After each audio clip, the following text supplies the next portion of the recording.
Everyone, ఇవాళైతే మనం ఒక healthy juice రెసిపీని అయితే చూద్దాం. అదే వాటర్ మెలన్ జ్యూస్ అండి. దానికోసం అయితే గనక పుచ్చకాయ గింజలు లేకుండా కూడా తీసుకోవచ్చు. మన ఇష్టం. మనం ఎలాగో స్ట్రెయిన్ అవుట్ చేసేస్తాం కాబట్టి. ఈ పుచ్చకాయ ముక్కలన్నిటిని మిక్సీ జార్‌లో వేసుకొని, మీకు నచ్చితే గనక పుదీనా ఆకులనైతే గనక ఒక 4 యాడ్ చేసుకోండి. ఇది ఆప్షనల్ మాత్రమే.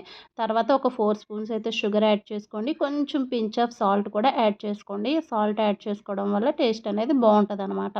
వీటన్నిటిని మెత్తగా మిక్సీ పట్టేసుకొని స్ట్రైనర్ పెట్టుకొని స్ట్రైన్ అవుట్ చేసేసుకోవడమే. మనకు కావాలంటే గనక ఫ్రిడ్జ్‌లో పెట్టుకొని సర్వ్ చేసుకోవచ్చు. లేదంటే గనక ఇలాగే తాగేయాలనుకుంటే ఇలా కూడా తాగేయొచ్చనమాట. ఇందులో ఒక్క లెమన్ యాడ్ చేసుకుంటే టేస్ట్ అనేది బావుంటదనమాట. లెమన్ కూడా ఆప్షనల్, మీకు నచ్చితే యాడ్ చేసుకోండి. లేదంటే లేదు. ఇంతేనండి. మనకి వాటర్ మిలన్ జ్యూస్ అనేది రెడీ అయిపోయింది. ఒకసారి గనక ఈ వీడియో నచ్చితే లైక్ చేయండి. ఇలాంటి మరిన్ని వీడియోస్ కోసం సుక్కు విత్ లడ్డు ఛానల్‌ని సబ్స్క్రైబ్ చేయడం కూడా మర్చిపోకండి. Thanks for watching.